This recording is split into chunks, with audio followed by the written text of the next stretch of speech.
The topic is business analytics as management tool. दोस्तों आज हम लोग business analytics as management tool को डिस्कस करेंगे, जो कि हमारा MCQs है यूनिट नंबर 23 का।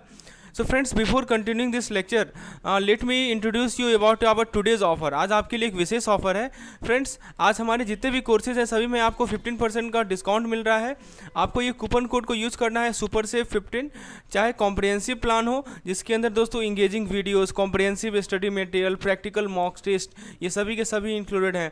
तो कॉम्प्रिहेंसिव प्लान्स में आपको 15% डिस्काउंट मिल रहा है। आप हमारे मॉक टेस्ट प्लान को चेकआउट करें। मॉक टेस्ट प्लान में दोस्तों आप इस कूपन कोड को यूज़ करके 15% डिस्काउंट अवेल कर सकते हैं। उसके अलावा दोस्तों हमारे PDF प्लान में आप इसे अवेल कर सकते हैं। तो friends, you have to use this particular coupon code super save 15। So this coupon code is valid before the midnight, so offer valid only until midnight. So unlock your full potential today. Choose your plan, either comprehensive, mock test or PDF. Apply this code at the checkout for exclusive saving. This is the app link. App link is also provided in the description section. आप description section में भी app का link देख सकते हैं, वहाँ पे भी जाके आप इस particular ऐप को डाउनलोड कर सकते हैं। So now let's continue our today's discussion, MCQ session. The first question is business analytics का objective क्या है? What is the objective of the business analytics? Options are analyzing an organization data and performance, making accurate prediction of future events, boosting revenue, productivity and efficiency, developing data warehousing and business intelligence technology. दोस्तों सबसे पहले ये समझिए कि business analytics होता क्या है। We will try to explain each and every concept. दोस्तों बिजनेस एनालिटिक्स एक प्रोसेस होता है जिसके अंदर आप क्या करते हैं, कलेक्ट करते हैं। आप कलेक्ट करने के बाद क्या करते हैं, एनालाइज करते हैं। And after analysing you interpret. Okay, so this is the process of collecting, analysing, interpreting what data. तो डेटा को आपने कलेक्ट किया, उसे एनालाइज किया, उसे इंटरप्रेट किया, ताकि अच्छा बिजनेस डिसीजन आप ले सके। ऑब्जेक्टिव क्या रहता है कि हमारा बिजनेस डिसीजन जो है वो अच्छा हो सके, राइट। तो बिजनेस एनालिटिक्स का ऑब्जेक्टिव आपसे पूछा गया है। तो बिजनेस एनालिटिक्स का गोल ये होता है कि हम ऑर्गेनाइजेशन को हेल्प करें अपने परफॉर्मेंस को इम्प्रूव करने में। सो मेन ऑब्जेक्टिव क्या है, परफॉर्मेंस इम्प्रूवल। ठीक है, ऑर्गेनाइजेशन को हेल्प करें टू इम्प्रूव देयर परफॉर्मेंस। कैसे? ट्रेंड्स को आइडेंटिफाई करके, by identifying the trends. Okay, by identifying the patterns. You have to identify the trends, you have to identify the patterns, और इनसाइट आपको identify करना है, right. सो इस कारण से दोस्तों क्या होगा कि रेवेन्यू बढ़ेगा, right. Revenue will increase, productivity will increase, end of course efficiency will increase. चलिए अब जरा ऑप्शंस वाइज चलते हैं। ऑप्शन ये कह रहा है analysing an organisation data and performance. दोस्तों ये गलत है, क्योंकि ये ब्रॉड डेफिनेशन है। ब्रॉड डेफिनेशन क्यों है दोस्तों? क्योंकि बिजनेस एनालिटिक्स को आप यूज कर सकते हैं किसी ऑर्गेनाइजेशन के डेटा को एनालाइज करने के लिए और ऑर्गेनाइजेशन के परफॉर्मेंस को एनालाइज करने के लिए, लेकिन इसको यूज किया जा सकता है प्रेडिक्शन के लिए भी। It can also be use for prediction. मान लीजिए कि हमें नया प्रोडक्ट डेवलप करना है, तो बिजनेस एनालिटिक्स को आप यूज़ कर सकते हैं, राइट। और अपनी कस्टमर सर्विस को इंप्रूव करने के लिए भी आप बिजनेस एनालिटिक्स को यूज़ कर सकते हैं। तो ये कह रहा है केवल ऑर्गेनाइजेशन के डेटा परफॉर्मेंस को एनालाइज करना, दिस इज ब्रॉड डेफिनेशन, तो that's why this is incorrect. Option B पे आते हैं दोस्तों। ऑप्शन बी गलत इसलिए है क्योंकि कह रहा है कि making accurate prediction of future event. दोस्तों ये प्राइमरी ऑब्जेक्टिव नहीं है हमारा बिजनेस एनालिटिक्स का। एक्यूरेट प्रेडिक्शन तो सही है, एक्यूरेट प्रेडिक्शन जो है ये बेनिफिट है बिजनेस एनालिटिक्स का, लेकिन ये मेन गोल नहीं है, राइट। मेन गोल ये नहीं है कि हम प्रेडिक्शन करें फ्यूचर का, right. Now option C is the correct answer. मैंने आपको बताया कि रेवेन्यू बूस्ट करना, प्रोडक्टिविटी बूस्ट करना, एफिशिएंसी आना। अच्छा, ऑप्शन डी पे आते हैं, developing data warehousing and business intelligence technology. दोस्तों ये भी गलत है, क्योंकि ये भी हमारा बिजनेस एनालिटिक्स का प्राइमरी ऑब्जेक्टिव नहीं है। देखिए यहाँ कह रहा है कि डेवलपिंग डेटा वेयर हाउसिंग, तो developing data warehousing and business intelligence technology ये सभी टूल्स हैं जो कि बिजनेस एनालिटिक्स में यूज किए जाते हैं, लेकिन ये गोल नहीं है। बेसिकली ये क्या है, टूल्स हैं। These are the tools which are use in the business analytics, but these are not the goals. ठीक है, आपको मैं एक एग्जांपल लेके समझाता हूँ कि कैसे बिजनेस एनालिटिक्स जो है हेल्प करता है बिजनेस को रेवेन्यू बूस्ट करने में, प्रोडक्टिविटी बूस्ट करने में, एफिशिएंसी बूस्ट करने में। जैसे आप एक एग्जांपल ले लीजिए रिटेलर का। देखिए मैं एक एक कॉन्सेप्ट को समझा रहा हूँ इस पार्टिकुलर MCQs के माध्यम से। जैसे कोई रिटेलर है, वो बिजनेस एनालिटिक्स को यूज करेगा ताकि वो ये देखेगा कि ट्रेंड क्या है कस्टमर के बाइंग बिहेवियर में। उस इंफॉर्मेशन को उसके द्वारा वो अपने स्टोर के लेआउट को चेंज कर सकता है, मार्केटिंग कैंपेन को टारगेट कर सकता है, या नया प्रोडक्ट डेवलप कर सकता है। उसी तरह मान लीजिए कोई मैन्युफैक्चरर है, वो बिजनेस एनालिटिक्स को यूज करके जो बॉटल नेक है अपने प्रोडक्शन प्रोसेस में उसे आइडेंटिफाई करेगा और उस इन्फॉर्मेशन को यूज करके अपनी एफिशिएंसीज को बढ़ा सकता है। एक बैंक यूज कर सकती है बिजनेस एनालिटिक्स को ताकि जो फ्रॉडुलेंट ट्रांजेक्शन है उसको आइडेंटिफाई कर ले, और उस जानकारी को दोस्तों यूज किया जा सकता है कस्टमर को प्रोटेक्ट करने के लिए और फाइनेंशियल लॉस को प्रिवेंट करने के लिए। दोस्तों मैं बता दूं आपको कि ये जो बिजनेस एनालिटिक्स है ये बहुत ही पावरफुल टूल है जिसे आप अपने किसी भी ऑर्गेनाइजेशन के परफॉर्मेंस को इंप्रूव कर सकते हैं। डेटा को एनालाइज कीजिए, ट्रेंड्स को आइडेंटिफाई कीजिए, इसके द्वारा बिजनेस जो है बेटर डिसीजन ले सकते हैं, जिस कारण से रेवेन्यू बढ़ेगा, प्रोडक्टिविटी बढ़ेगा, एफिशिएंसी बढ़ेगा, और हमारा करेक्ट आंसर हो जाएगा option number C. So hopefully you have understood this particular question. Very good. Now let's come to the next question. So the next question that we have, which method is commonly used in business? अभी हमने दोस्तों आपको बताया कि business analytics का क्या गोल है, क्या होता क्या है। अब प्रश्न ये पूछा जा रहा है कि कौन से मेथड को हम लोग कॉमनली बिजनेस एनालिटिक्स में यूज करते हैं। आपके सामने 4 ऑप्शन दिए गए हैं: data mining, statistical analysis, artificial intelligence, data warehousing. दोस्तों सबसे पहले में हम लोग ऑप्शंस वाइज चलते हैं। स्टैटिस्टिकल एनालिसिस, दोस्तों ये एक प्रोसेस होता है जिसके थ्रू आप कलेक्ट करते हैं। आप क्या करते हैं? कलेक्ट करते हैं, आप ऑर्गेनाइज करते हैं, राइट, एंड यू इंटरप्रेट। सबसे पहले आपने कलेक्ट किया, आपने ऑर्गेनाइज किया, आपने इंटरप्रेट किया। किसे इंटरप्रेट किया? डेटा को इंटरप्रेट किया, right. First of all you collected, you organise, you interpret the data and the statistical using statistical method. तो ये कॉमन मेथड है जो कि बिजनेस एनालिटिक्स में यूज किया जाता है ताकि हम पैटर्न को आइडेंटिफाई कर सके, ट्रेंड को आइडेंटिफाई कर सके, डेटा में प्रेडिक्शन कर सके और जो हाइपोथेसिस है उसे टेस्ट कर सके, right. Now let's see option number B, that is data mining. तो डेटा माइनिंग क्या होता है? डेटा माइनिंग में हम एक्सट्रैक्ट करते हैं। Data mining is a process of extracting knowledge. Data mining is a process of extracting knowledge from large data set. तो जो हमारे लार्ज डेटा सेट होते हैं उससे नॉलेज को एक्सट्रैक्ट करने का जो तरीका होता है वो होता है हमारा डेटा माइनिंग। तो ये एक एडवांस मेथड है as compare to statistical analysis, और डेटा माइनिंग को आप यूज कर सकते हैं ताकि जो आपके हिडन पैटर्न है दोस्तों, जो आपके हिडन पैटर्न है, ठीक है, उसको आइडेंटिफाई करने के लिए और जो हिडन रिलेशनशिप है उसे आइडेंटिफाई करने के लिए। तो आपने डेटा माइनिंग में क्या करते हैं कि आपके पास बड़ा डाटा सेट है, उस डेटा सेट से आप नॉलेज को एक्सट्रैक्ट आउट करते हैं। नेक्स्ट है हमारा आर्टिफिशियल इंटेलिजेंस, जिसको हम लोग एआई कहते हैं। तो आर्टिफिशियल इंटेलिजेंस क्या होता है? ये एक मशीन की क्षमता होती है कि वो ह्यूमन इंटेलिजेंस को मिमिक कर सके। सो this is the ability of machine so that it can mimic the human intelligence. तो ये एक नया फील्ड है स्टैटिस्टिकल एनालिसिस के कंपैरिजन में और डेटा माइनिंग के कंपैरिजन में, लेकिन ये दोस्तों पॉपुलर ज़्यादा हो रहा है बिजनेस एनालिटिक्स में। एआई के द्वारा आप प्रेडिक्टिव मॉडल बना सकते हैं, you can make the predictive model, right. आप ऑटोमेट कर सकते हैं टास्क को, you can automate the task. आप डिसीजन मेकिंग को इम्प्रूव कर सकते हैं एआई के माध्यम से। जहाँ तक बात करें दोस्तों डेटा वेयर हाउसिंग की, इसके बारे में मैं आपको बता देता हूँ। डेटा वेयर हाउसिंग क्या होता है? एक तरीका है जिसके थ्रू आप कलेक्ट किया, आपने स्टोर किया डेटा को, कहाँ पे? सेंट्रल रिपोजिटरी में। So you have collected the data, you have stored the data in the central repository. ये एक बहुत जरूरी स्टेप है डेटा माइनिंग के लिए और आर्टिफिशियल इंटेलिजेंस के लिए, लेकिन ये खुद का मेथड नहीं है। तो दोस्तों आप सही जवाब है इसका ऑप्शन नंबर है statistical analysis, right. Correct answer is option number है स्टैटिस्टिकल एनालिसिस। तो आपने समझा क्यों statistical analysis is the correct answer? देखिए मैं आपको कुछ तरीका बताता हूँ कि जिसके थ्रू स्टैटिस्टिकल मेथड को बिजनेस एनालिटिक्स में यूज किया जाता है। एग्जाम्पल के थ्रू, जैसे मान लीजिए कोई रिटेलर है, ठीक है, कोई रिटेलर है, वो स्टैटिस्टिकल एनालिसिस को यूज करेगा ये पता लगाने के लिए कि इसका एवरेज परचेज अमाउंट क्या है, what is the average purchase amount of it customer, और इस जानकारी से वो प्राइस सेट कर सकता है, मार्केट कंपेन को टारगेट कर सकता है, इन्वेंट्री मैनेजमेंट को इंप्रूव कर सकता है। दूसरी तरफ दोस्तों एक और एग्जांपल ले, यदि हम मैन्युफैक्चरर का, तो मैन्युफैक्चरर स्टैटिस्टिकल एनालिसिस को यूज करके उन सभी फैक्टर्स को आइडेंटिफाई करेगा जो कि प्रोडक्ट्स के क्वालिटी को अफेक्ट करते हैं, और इस इंफॉर्मेशन को वो यूज कर सकता है प्रोडक्शन प्रोसेस को इंप्रूवमेंट में और डिफेक्ट को रिडक्शन में। दोस्तों स्टैटिस्टिकल एनालिसिस एक बहुत ही पावरफुल टूल है जो कि जिससे आप डेटा से इंसाइट गेन कर सकते हैं। ये कॉमन मेथड है जो कि बिजनेस एनालिटिक्स में यूज किया जाता है, इसे बहुत सारे प्रॉब्लम को सॉल्व किया जाता है। So option A is the correct answer to this particular question. Now come to the question number 3। Question number 3 में आपसे पूछा जा रहा है कि कब डेटा वेयर हाउसिंग का जो डेवलपमेंट था, बिजनेस इंटेलिजेंस का डेवलपमेंट और एनालिटिकल टेक्नोलॉजी का डेवलपमेंट कब शुरुआत हुआ। दोस्तों सही जवाब है इसका option number C, late 1980 and early 1990। देखिए data warehousing, business intelligence, analytical technology ये सभी स्टार्ट हुए थे 1980 में और 1990 के बीच में। जो पहला डेटा वेयर हाउस था वो 1988 में डेवलप किया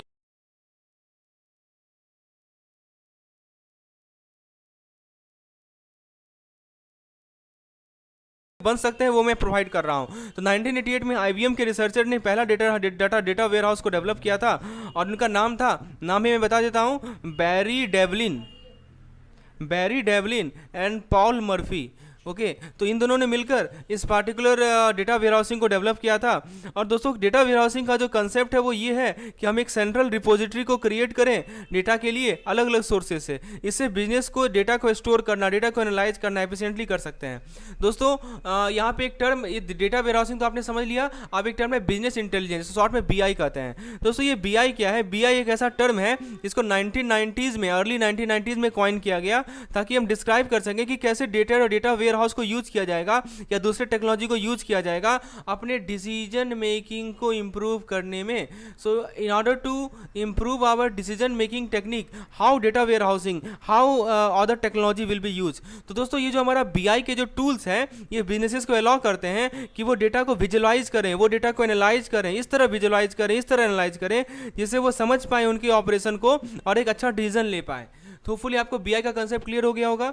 दोस्तों लास्ट टर्म है हमारा एनालिटिकल टेक्नोलॉजी। ये क्या होता है? बेसिकली एनालिटिक्स एक ब्रॉडर टर्म है जिसके अंदर सारे के सारे टेक्निक्स आते हैं जिसके थ्रू आप इनसाइट को एक्सट्रैक्ट करते हैं डेटा से। दोस्तों एनालिटिक्स को बहुत सारे पर्पज से यूज कर सकते हैं जैसे कि business intelligence, fraud detection, risk management.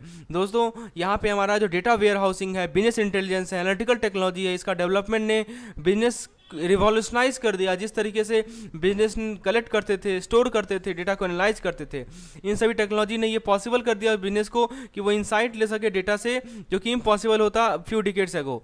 ठीक है, तो आपको मैंने कुछ की माइलस्टोन बता दिया। 1988 में क्या हुआ दोस्तों? जो हमारे IBM के रिसर्चर थे बैरी डेवलिन और पॉल मर्फी, इन्होंने डेटा वेयर हाउस के कंसेप्ट को डेवलप किया। 1990 में क्या हुआ? जो पहला कमर्शियल डेटा वेयर हाउस था वो अमेरिकन एयरलाइंस में डिप्लॉय किया गया। 1991 में क्या हुआ दोस्तों? बिजनेस इंटेलिजेंस टर्म को क्वाइन किया गया। 1992 में क्या हुआ? जो पहला BI टूल था उसका नाम था कॉग्नोस पावर प्ले। ठीक है, क्या नाम था? कॉग्नोस पावर प्ले, वो रिलीज हुआ।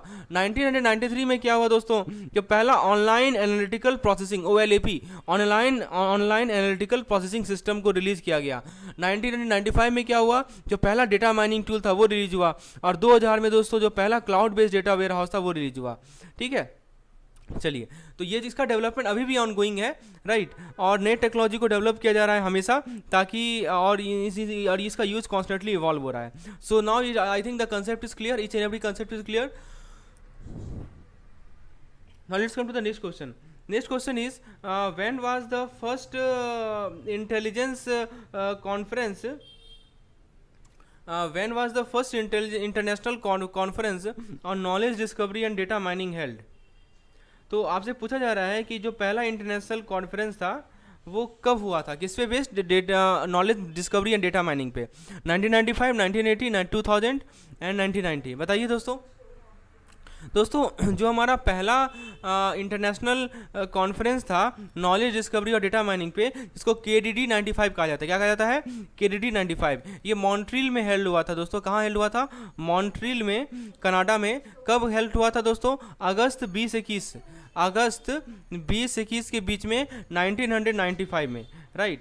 तो दोस्तों ये यहाँ पे हेल्ड हुआ था और ये ऑर्गेनाइज किया गया था किसके द्वारा? ये ऑर्गेनाइज किया गया था AAI के द्वारा। यानी दोस्तों AI क्या है? Association for the advancement of artificial intelligence. दोस्तों ये जो कॉन्फ्रेंस था इसमें बहुत सारे रिसर्चर, बहुत सारे प्रैक्टिशनर एक साथ आए एकेडमिया से और इंडस्ट्री से, ताकि वो जो लेटेस्ट एडवांसेज हैं नॉलेज डिस्कवरी और डेटा माइनिंग में उसे डिस्कस कर सकें। दोस्तों ये जो कॉन्फ्रेंस था वो एक मेजर सक्सेस हुआ और इसके थ्रू एक नॉलेज डिस्कवरी को इस्टेब्लिश किया गया और डेटा माइनिंग को रिकॉग्नाइज किया गया फील्ड ऑफ रिसर्च में। ये जो हमारा KDD का कॉन्फ्रेंस था ये हर एक साल होता रहा है 1995 से लेकर अब तक, और ये प्रीमियर कॉन्फ्रेंस है इस फील्ड में। दोस्तों कुछ की पेपर्स हैं जो कि प्रेजेंट किए गए थे पहले इंटरनेशनल कॉन्फ्रेंस में। अब वो actually these are extra thing which I am providing you, right. So now let's come to the next question. So the correct answer to this question is 1995 and specially if date is ask then it is August 2021, right.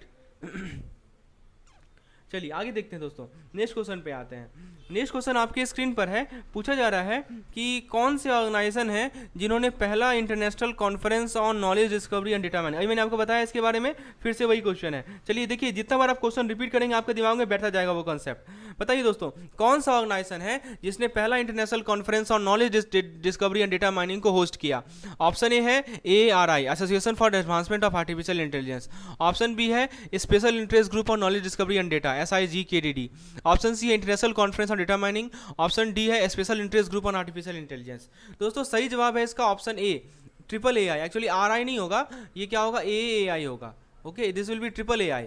दोस्तों ये जो हमारा association for advancement of artificial intelligence है, ये एक non profit scientific society है जो कि हमारे आर्टिफिशियल इंटेलिजेंस को के डेवलपमेंट को प्रमोट करते हैं। जो AAAI हैं ये बहुत सारे कॉन्फ्रेंस को होस्ट करते हैं, वर्कशॉप होस्ट करते हैं, और इसमें दोस्तों जो हमारा KDD 95 था, इन्होंने ही होस्ट किया था।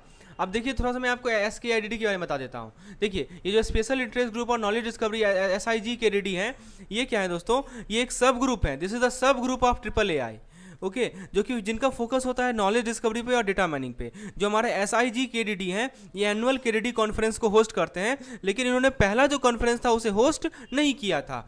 जो हमारा ICDM है, international conference on data mining, ये एक दूसरा मेजर कॉन्फ्रेंस है डेटा माइनिंग के फील्ड में, लेकिन ICDM को फाउंड किया गया था 2001 में, राइट। और ये इसने पहला KDD कॉन्फ्रेंस को होस्ट नहीं किया था। और जो लास्ट ऑप्शन है हमारा SIGAI, यानी कि special interest group on artificial intelligence, ये हमारा ACM का सब ग्रुप है। आप पूछेंगे ACM क्या होता है? ACM होता है दोस्तों एसोसिएशन फॉर कंप्यूटिंग मशीनरी। और दोस्तों ये जो हमारा SIGAI है, ये किसी भी कॉन्फ्रेंस को होस्ट नहीं करता। तो आपको समझ में आ गया सही जवाब क्या है? Option number A is the correct answer to this particular question. आइए दोस्तों, आगे बढ़ने से पहले यदि आप CIB 2023 की तैयारी कर रहे हैं और आपको किसी प्रकार की स्टडी मटेरियल की रिक्वायरमेंट है, चाहे वो PDF के फॉर्म में हो, वीडियोस के फॉर्म में हो, मॉक टेस्ट हो, डेली क्विजेस हो, क्विक रिवीजन सेशन हो, तो friends you are at the right place. We are providing each and every study material. If you want all of this content, then please enroll in our comprehensive plan. It includes PDF, videos, mock tests, daily quizzes, quick revision session. And if you want only PDF, then we have separate plan for that. And if you want only mock test, we have separate plan for that. For more detail, you can WhatsApp me on this particular number, or just you can install this app JIB and CIB Made Simple from the Google Play Store. The link of app is provided in the description section. Now let's come to the next question. Next question में आपसे पूछा जा रहा है कि कौन सा journal था जो कि 1997 में रिलीज हुआ, जिसका फोकस था data mining and knowledge discovery. So आपको बताना है कि which journal was release in 1997 and its focus on data mining and knowledge discovery. बताइए क्या सही जवाब है? सो फ्रेंड्स ऑप्शंस को जरा देखते हैं। Data mining journal, knowledge discovery journal, data mining and knowledge discovery journal, journal of data analytics. दोस्तों सही जवाब है इसका option number C, data mining and knowledge discovery journal. तो मैं इसके बारे में आपको बता दूं। देखिए जो इसको शॉर्ट में कहा जाता है DMKD। ओके, तो ये जो DMKD है, ये एक पीयर रिव्यूड साइंटिफिक जर्नल है जिनका फोकस है डेटा माइनिंग पे और नॉलेज डिस्कवरी पे। इसको लॉन्च किया गया था 1997 में किसके द्वारा? उसामा फैयाद के द्वारा। ये फाउंडिंग एडिटर इन चीफ थे, ठीक है, बाय क्लूवर एकेडमिक पब्लिशर। और ये जो जर्नल है ये Springer science plus business media के द्वारा पब्लिश किया गया। दोस्तों ये जो DMKD है, ये ओरिजिनल रिसर्च पेपर को, सर्वेस को, ट्यूटोरियल को पब्लिश करती है, सारे एस्पेक्ट्स डेटा माइनिंग के और नॉलेज डिस्कवरी के। और दोस्तों ये जर्नल ये भी पब्लिश करता है बहुत सारे इशूज़ को। DMKD एक हाईली रैंक जर्नल है डेटा माइनिंग के फील्ड में। इसका इम्पैक्ट फैक्टर 5.406 है 2022 से लेकर 2023 तक। और जो बाकी जर्नल है, ऑप्शन नंबर सी को छोड़ के बाकी जो ऑप्शंस हैं वो कोई वेल एस्टैब्लिश जर्नल नहीं है। जैसे आप डेटा माइनिंग जर्नल की बात करें तो ये लॉन्च किया गया 2007 में। नॉलेज डिस्कवरी जर्नल की बात करें, ये 2010 में लॉन्च किया गया। और जो हमारा जर्नल ऑफ डेटा एनालिटिक्स है, ये 2016 में लॉन्च किया गया। So hopefully you have understood this particular question. Now let's see the next question. What is the purpose of business analytics in commercial enterprise? आपको बताना है दोस्तों कि जो हमारा बिजनेस एनालिटिक्स है उसका कॉमर्शियल इंटरप्राइज में क्या पर्पस है। Option A, analyse data from various sources, use complex analytics to find pattern in data set. Option C, monitor key performance indicator and trends in real time. Option D, support decision making with the latest available data. Option E, all of the above. बताइए दोस्तों क्या purpose है हमारा business analytics का commercial enterprise में। दोस्तों सही जवाब है ऑल द अबव, यानी आप डेटा को एनालाइज करते हैं अलग अलग सोर्सेज से, कॉम्प्लेक्स एनालिटिक्स को यूज़ करते हैं जो हमारे डेटा सेट में पैटर्न है उसको फाइंड करने के लिए, एंड आप की परफॉर्मेंस को मॉनिटर करते हैं। Option number he. Next question, what is the purpose of descriptive analysis is business analysis. Business analysis में डिस्क्रिप्टिव एनालिसिस का क्या पर्पस है?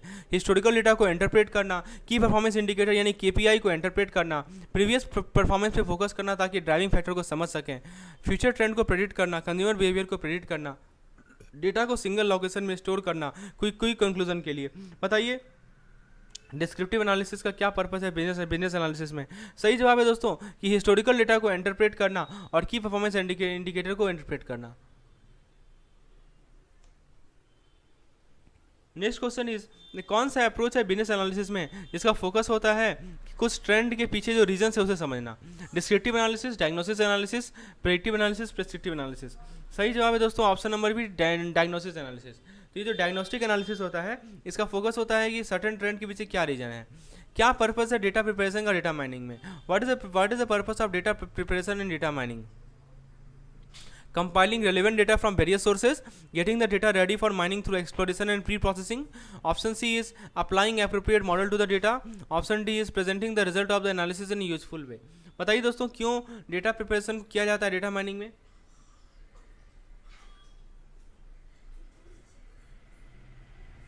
Correct answer is option number B, यानी डेटा को रेडी करना माइनिंग के लिए, एक्सप्लोरेशन और प्री प्रोसेसिंग के लिए। Friends, these are the plans that we have. CIB comprehensive plan. It includes unit-wise concise PDF notes, 3000 plus MCQs, daily quizzes, videos explanation, unit-wise and full-length mock test. We have also CIB PDF plan for full compulsory subjects, and also we have CIB mock test plan for all 4 compulsory subjects. If you want to enroll, then you just install our app JIB and CIB Made Simple. Now, let's see the next question. Data scientist का क्या role है data mining में? Data mining technique को apply करना, machine learning algorithm को train करना, finding को incorporate करना एनालिटिकल मॉडल में, और दोस्तों फाइंडिंग को एक्सप्लेन करना डेटा विजुअलाइजेशन के माध्यम से और स्टोरी टेलिंग के माध्यम से। तो डेटा साइंटिस्ट का ये रोल आपसे पूछा जा रहा है। सही जवाब है दोस्तों कि डेटा माइनिंग टेक्निक को अप्लाई करना, यानी ऑप्शन नंबर ए। क्या common data mining use cases कौन कौन से हैं? Pattern recognition and anomaly detection, data visualisation and story telling, clustering and classification, regression and association rule. बताइए कॉमन डेटा माइनिंग टूल कौन कौन से हैं? कॉमन डेटा माइनिंग टूल है हमारे pattern recognition and anomaly detection. Data mining के methods का कौन सा कैटेगरी का फोकस होता है कि कनेक्शन को डिटरमाइन करें अलग अलग डेटा एलिमेंट्स के बीच में फ्रीक्वेंसी और एक्यूरेसी के बेस पर, clustering, classification, regression, association rule. बताइए डेटा माइनिंग मेथड्स का कौन सा कैटेगरी है जिसका फोकस होता है कि हम कनेक्शन को to determine the connection between different data elements. So correct answer to this particular question is option number D, association rule. Data mining का कौन सा डेटा माइनिंग होता है जिसके अंदर डेटा एलिमेंट को डिवाइड किया जाता है एस्टैब्लिश कैटेगरी में? Association rule, clustering, classification, regression. Correct answer is classification. So friends, this is our app JIB and CIB Made Simple. You can install this particular app from Google Play Store. After installation, you just have to enter your mobile number and you will get OTP on your mobile number. You just enter the OTP, and after entering OTP, you will get this type of interface. You just click on this 3 dot, go to the free material section. In the free material section, you will get free quizzes which I am uploading on daily basis for all the 4 subjects of JIB and all the 4 subjects of CIB. So you can take help of that particular free quizzes and enhance your preparation for CIB. So please install our app from Google Play Store. App name is JIB and CIB Made Simple. So friends, hopefully you enjoy today's session. If you have any query related to JIB or CIB, then please WhatsApp me on this particular number. You can the link of Facebook channel, Telegram channel and WhatsApp channel is provided in the description section. Please like the videos and share with your colleague. Also subscribe the channel and also hit the bell icon for receiving instant notification. Thanks for watching.